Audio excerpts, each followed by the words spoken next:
Hey guys, welcome back to my YouTube video. So this afternoon I'm filming in the car. I figured let me give you guys a different angle so you can see my little rolly, what I be rolling in. Excuse the thing in the back there. That's just how I had to tape it up. Long story, because the actual plate, it doesn't stick on the car. Like where you're supposed to stick it on the back plate, there's these screws. And these screws that are currently there aren't like loose. You can't unloosen them.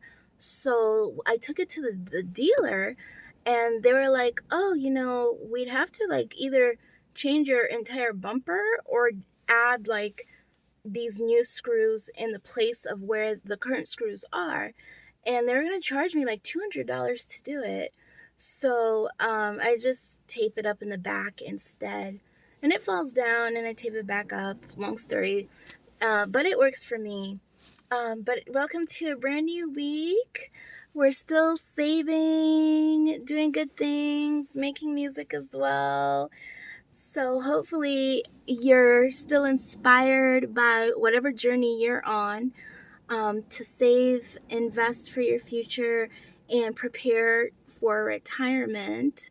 I am still on my journey to move back to Africa, but it's going to take at least 5 years. And I sat down the other day and I thought about it, like, how much money do I really need? Or how much money would I like to retire with? And if I keep the same job for like 20 years, I could leave the US with a sizable amount of money, but like $400,000, if I keep and continue on the same savings plan I've been on lately, and stick to it. And I'm usually pretty good about sticking to my savings goals. I don't really deter from them. I'm pretty good about that. So it's something that I'm kind of curious about. Like, maybe I should actually work a little bit longer. I don't want to. I thought 5 years would be enough. Saving up $100,000. I did some math. Like, if my budget every month in my country, in Uganda, that I'm targeting, I'm spending $300 a month, then I'm not living extravagant, not going out a bunch of places all the time. And that's not really my personality. I kind of like to stay at home, cook at home, and stuff like that. Then that budget can make it because food is relatively cheap in Uganda. It's not like super expensive. And I can make myself a reasonable grocery list without having to spend a whole bunch of money. But it is nice to have uh like a cushion, so you're not necessarily like penny pinching all the time and thinking, oh, how do I budget this month versus last month, and try to make a $300 budget work. But surprisingly, that is the salary for some people in the country. Some people don't even make more than $100 a month in Uganda. So if they can make it on $100 a month and not starve to death, I should probably be able to make it on $300 a month, at least between the ages of 45 and 62.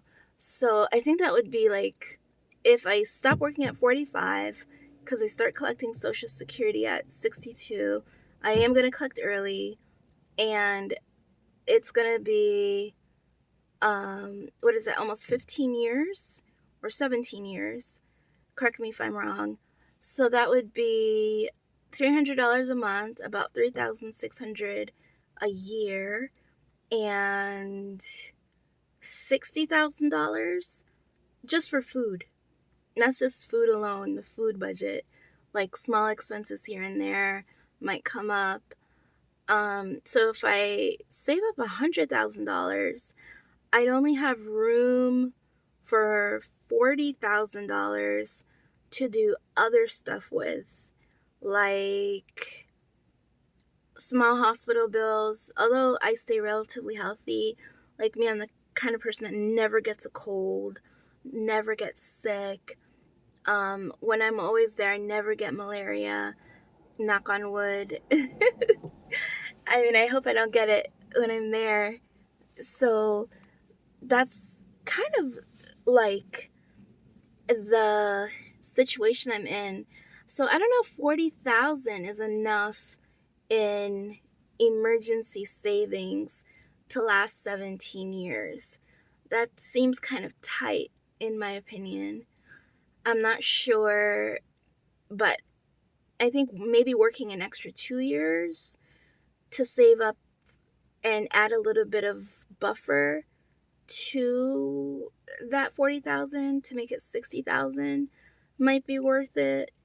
And retiring like at 47, or I don't know. I just don't want to stretch it out that long because these are the years that we're living. So it's like, what are you spending your time doing on earth? Are you like just at work all day and that's it? You know, this is life. Why should we live to work? We're not supposed to be slaves. I thought the slaves were freed from Africa. The slaves were freed from Egypt. I believe Abraham. No, that was Moses. That was Moses. Yeah. Okay. That was Moses that freed everyone. So, and Jesus that died for us. So, how do we do this? You know, uh, I don't know. It's like some people can stay here and until they're 50. I watched a video of one lady. Sorry about the fluff. I have this like thing in my room that I put my head on that has lots of fluff. So the fluff stuck. So I saw this video of this lady and she retired at 50, and I thought that was like late to retire. Technically that's early. So I but she's living her best life and she's got like this cute little house and everything and all her stuff together. So it is kind of nice when you do have access to more money or more resources. I don't know how much she retired with, but so far the average I've seen people go back with is about $100,000. I haven't really seen it much less.